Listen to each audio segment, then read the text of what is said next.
Welcome to What AI Means, the podcast that asks scholars and creators about the significance of artificial intelligence for the world as they see it through the lenses of their disciplines and expertise. I'm Lee Spector, a professor of computer science at Amherst College, and today we'll be hearing from Kristina Reardon, who is a senior lecturer in English at Amherst College. Kristina Reardon, welcome to What AI Means. Thanks so much. Glad to be here. Before we talk about AI, could you introduce yourself and tell us about the focus of your work? Absolutely. I am a senior lecturer in English and Education Studies here at Amherst. I also direct the intensive writing program, which is roughly equivalent on other campuses to a version of non-required first-year writing, but that students can take at any point in their education. I am trained in writing, in languages. I've done creative writing, critical writing in the field of composition and rhetoric, and some translation as well. Thank you so much. Um, Now, today's AI might change how writing and education are studied or taught, and those changes are important and worth discussing. But on what AI means, we're primarily interested in hearing about how AI might change what the things we study and teach are, rather than just how we study or teach them. So that is from the perspective you've just described as a scholar and practitioner of writing and education. What do you think that the kind of AI we're beginning to see now might mean regarding the nature of writing and education? I think that's a complicated question, in part because a lot of people in my position are coming to AI tools late in the game without a huge understanding of how they work behind the scenes. And I've certainly tried to read up on this and figure out to the best of my humanities brain's ability how this technology is actually working and shaping words, because words and what they mean have been so important to me as a scholar, as a teacher, as a writer. Um, and so I will say that I think I have two thoughts on this. The first is one of a little bit of fear. I think that writing has been so deeply meaningful to me in my life, that the idea that a machine could do it at first was almost offensive. Like, this is a craft that I have dedicated years of my life to, that I find joy in. Yes, there's frustration and difficulty along the way, but so much of meaning making in my life has come from the act of writing, both in terms of knowledge production in articles I write, but in terms of creative production as well, and even spiritual and sort of psychological revelation to myself about myself. Like, writing works in a wide range of spaces inside and outside of the classroom.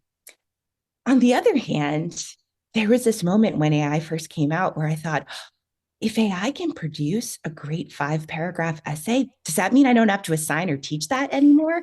Not that I assign or teach that as a matter of course in English classes necessarily, but that's kind of the 5 paragraph essay is kind of a metaphorical stand in for all the standard types of writing that students might do at the high school or college level, where, they learn a formula often first in order to learn how to write, and then they branch off from that formula. But if AI can do that writing well enough, what can we do instead in the classroom and with our own work by extension? What creative possibilities exist? That was a question that came into my mind when I saw AI at work at first. Like, this frees me up to do other more interesting creative stuff if there's a world in which AI can produce the basics that maybe are not part of that meaning making process for me. Like, there's a lot of writing we do that is deeply meaningful, and there's a lot of writing that's just to get stuff done. And so, yeah, I think that was my sort of two-pronged approach. And in the last couple of years, it's been a game of ping pong between those two extremes, in my own writing and in my classrooms, thinking about this issue. I guess there's a question there about leveraging the unmeaningful writing skills in order to do the meaningful work. Mm. Is that something that you're seeing playing out with current technology, that there's a gap there, or that there's, or maybe that there isn't? I will admit that on my own, I think I have personally used Chat GPT or another AI device maybe only a handful of times in experimenting mode. I've not actually felt a desire or a need to use it to enhance my own writing in any way. And there is sort of a repulsion there for me as a writer in turning to AI because I worked so hard to craft this voice and I have things to say. And it's not just about the product, it's about the process that builds that meaning for me. And so I do think that is something that we stand to lose if students and young writers are reliant on AI in almost any capacity. This ability to build those skills may become eroded or non-existent. And so it sort of becomes a question of the usefulness of AI at all in the teaching of writing.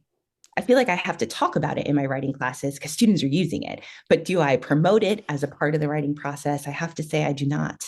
I don't make it off limits either, but you know. That's very interesting. I'd like to push you to be a little more speculative. So Mm. you're describing the complexities of dealing with this moment, with this technology. Do you have thoughts uh, about where we may be headed if we have significantly more capable AI writers? What that means for writing? I have a lot of thoughts. I don't know Good. if any of them are actually predictive of anything that will happen, but I this is something I think about quite a lot. Um, I was thinking about this very recently. I went to one of those immersive art exhibits on Monet in Worcester. And one of the things that really struck me as I was walking through was how much the world of art and painting changed with the advent of the photograph.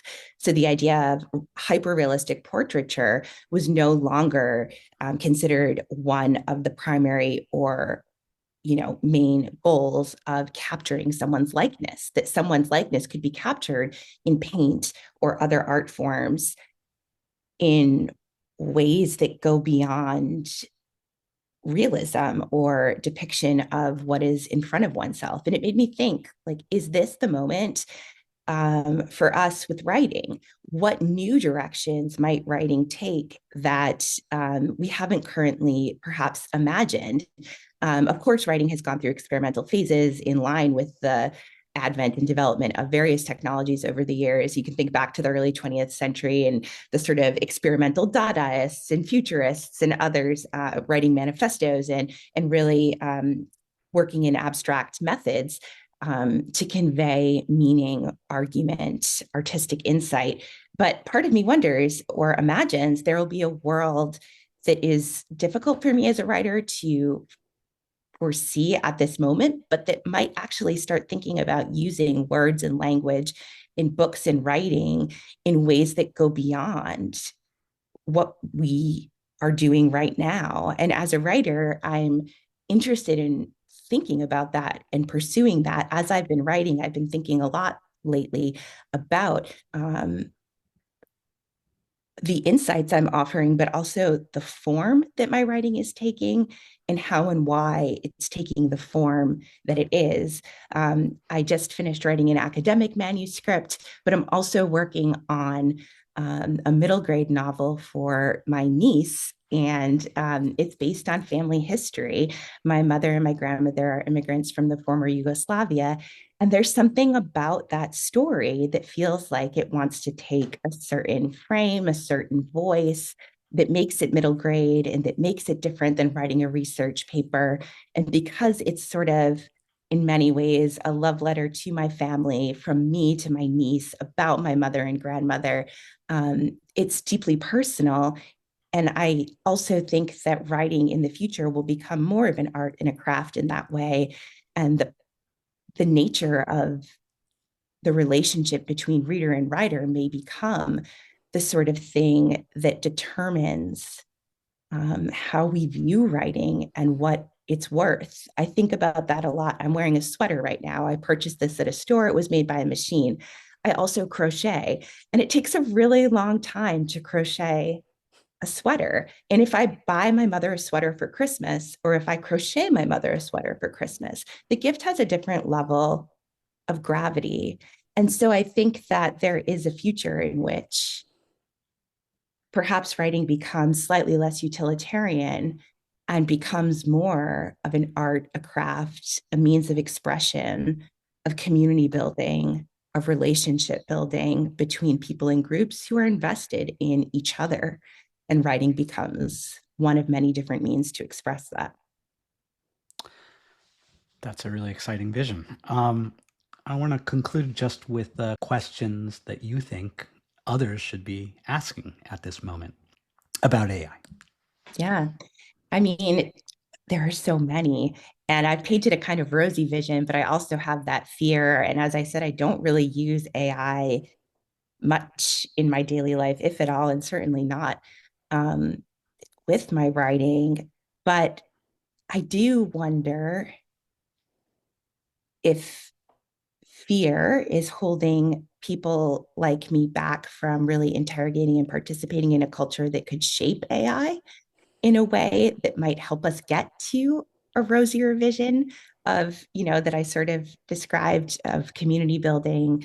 Um, Maybe that's impossible given the capitalist forces at work in the development of these different technologies. And maybe there are other things working against that. But I do think the question of community should be raised. Like, what is AI doing to our communities, our writing communities, our reading communities, our knowledge building communities beyond academics, beyond is this plagiarism or not plagiarism, but rather how is this impacting the way we interact with one another? I think that's a question we should ask. I was getting my nails done yesterday, and the person next to me was talking about how much they use ChatGPT to figure out the measurements on a recipe or something like that. And I sort of thought, and I said out loud, huh, I've never thought to do that because I call my mother.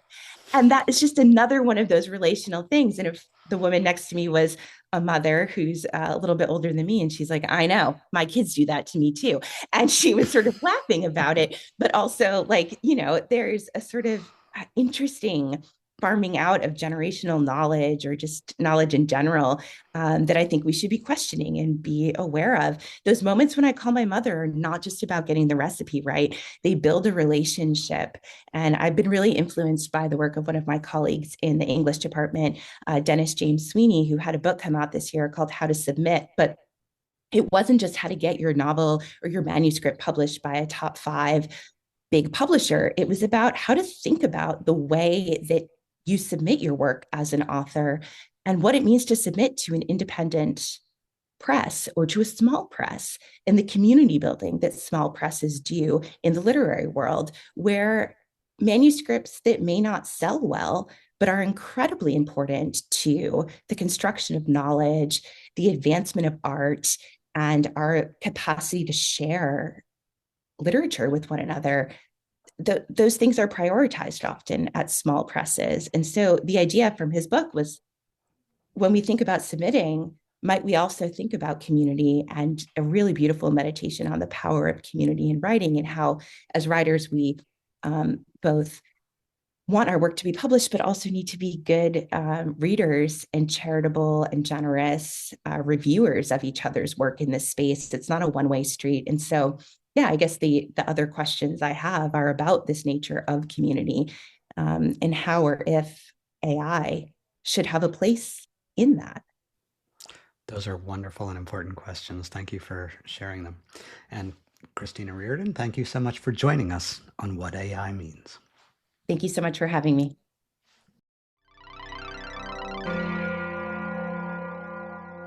What AI Means is a production of artificial intelligence in the liberal arts at Amherst College. For more information, see liberal-arts.ai.